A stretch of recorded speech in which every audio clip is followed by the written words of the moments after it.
Hi everyone. So now we are going to talk about Gauss law and its applications. So it's one of the important topics from electrostatics, one of the important topics. So look at this. So before going to discuss Gauss law, I would like to explain some more concepts like what does electric flux and what is the electric flux in uniform electric field and in the non-uniform electric field, etc. and the mathematical form as well. So now I would like to explain the Gauss law the electric flux by using an example of a point charge. Okay, we have already studied that in a point charge there will be many electric field lines. There will be number of electric field lines which is coming from a particular charge. It would be 360 degree around it. So I can say that I can consider a small area, because we all know that the electric field strength is directly proportional to the number of field lines in that area. So we can consider two area. So it's a three-dimensional thing. So you can imagine like this. This is the area. So the number of field lines coming through this area would be different from this area. Am I right? Yes. So look at this. So here, in this particular area, so I would like to call it as area A2. This one area A1. So in number of field lines through A1 is more than that of A2. So we can say that we can define another term which relates these two variations. So that is known as electric flux. That is known as electric flux, or you can define it in any ways, like it is number of field lines. It is a term which will represent the number of field lines in a unit area. That is known as flux. Okay, so in page number 38, you can check that the number of electric field lines crossing in a given area, that is known as electric flux. So I think you have got it. What is the significance of electric flux? Okay, and then you just look at then now we are going to talk about electric flux for a uniform electric field. So we have already studied something about uniform and non-uniform electric fields, and now we are going to talk about how much will be the value of electric flux when we consider a uniform electric field. So always we have to consider an area which is like the number of field lines, how many number of field lines are covering, or how many number of field lines are passing through it, that we have to find out. So practically it is not possible, but theoretically how do we define it, or how do we find out that? That is what we are going to talk. Okay. So now look at this.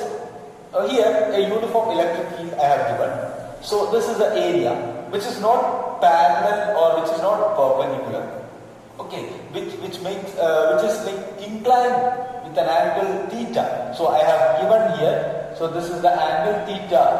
Okay, but in the definition we have already discussed that the number of field lines which is normal to the area. Okay, we have to consider the number of field lines which are normal to the area. So look at this, the area is just like this, and the directional vector of the area is perpendicular. Okay, so we have to resolve the vector again. And let me ask you one question. Area is a vector or scalar? So it's a vector in physics especially. That is, we have studied about area in lower classes, where we haven't discussed anything like vector, but don't consider area as a scalar. Area is a vector, that is areal vector. Okay, so look at this. So this I can resolve into two components, e cos theta and e sin theta. So we need only e cos theta. Why? Because we need the electric field which is normal to the area. So how much is the value? Ea cos theta. So phi E is equal to, that is electric flux, and by the way, phi is the vector. Phi is the vector that by using phi we represent flux. Okay. So phi E is equal to E dot A, that is Ea cos theta. Why E dot A? Because E cos cos theta into A. That is our term. That is our term. So this is what is the flex. So the general equation is E dot A. EA cos theta. Okay. And again, one more thing I would like to tell you. That is, suppose in this particular case, the area, look at this, if this is perpendicular, or I can say that the area is perpendicular, just like this. So different cases are given. Different cases are given in page number 39. In page number 39, different cases are given. So look at those cases. So where area is in this direction, right? And electric field is in parallel. So the total number of field lines, will be equal to E into A. E into A. Okay, so don't get confused with that. So the angle is I will explain here. So don't get confused like here the area is perpendicular, so electric field and area, like both are the angle between them 90 degrees. No, it's not like that. The area, look at this, the electric field is in this direction, right? So here what we are considering is like in this, the normal vector will be in this direction. So when we consider about angle, the normal vector in this direction and electric field. It's not like area is in this direction, electric field is in this direction. No, electric field is in the same direction of normal vector. So angle between them 0. So it will be E dot A, EA cos 0. That is E into A. That is the maximum field, or sorry, maximum flux, because maximum number of field lines would pass. Okay, next thing, if suppose, I'll explain here. Look at this. The area is just like this, which is parallel to the electric field. Then how will be the normal vector? The normal vector will be in this direction. And what about electric field? In this direction. What is the angle? Angle will be 90 degree. So EA cos theta, E into A into cos 90, which will be 0. Okay, so here no flux. That is, it's very logical, right? If electric fields are passing like this, and one area is here, then how much number of field lines would pass through it? Which should be normal. Nothing, because electric field direction would be like this. Electric field is not going like this. Okay, so that is what is electric flux. Electric flux or uniform electric field. And next is, listen, for non-uniform electric field. We know that in non-uniform electric field, suppose the electric field is just like this. Okay, so it's not uniform, like maybe at different point, at different small areas, the value of electric field or the strength of electric field would be different. Okay, so in that particular case, we consider phi E is equal to, we'll take small area, that is delta A1, delta A2, delta A3, like that. Suppose this is delta A1 that I have considered, delta A2, delta A3. So we'll divide the whole area into a small areas, and we'll find out the electric field strength at that particular area.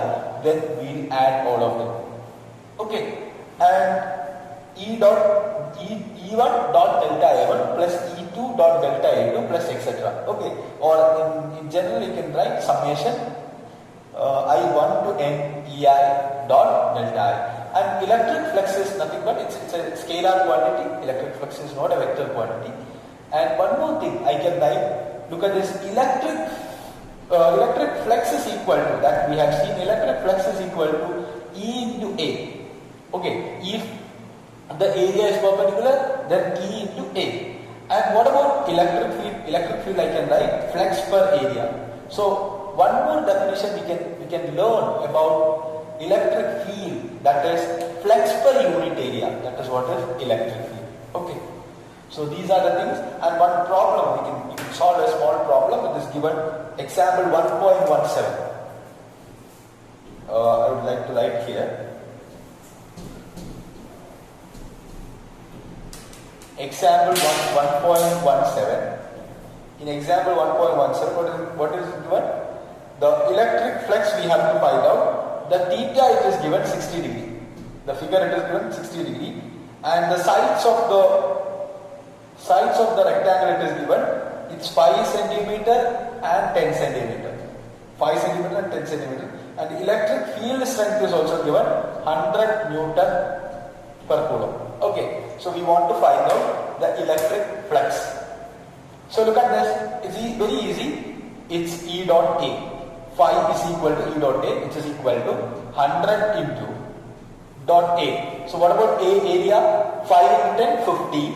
And what about 10 to the power minus 2? 10 to the power minus 2. That is 50 into 10 to the power minus 4 into cos theta. Cos 60. Cos 60, 1 by 2. Okay. So now it is very easy.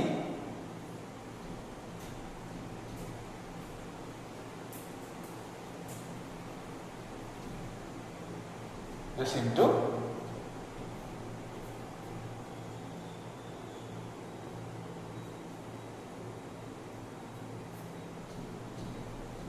root 3 by 2, sorry.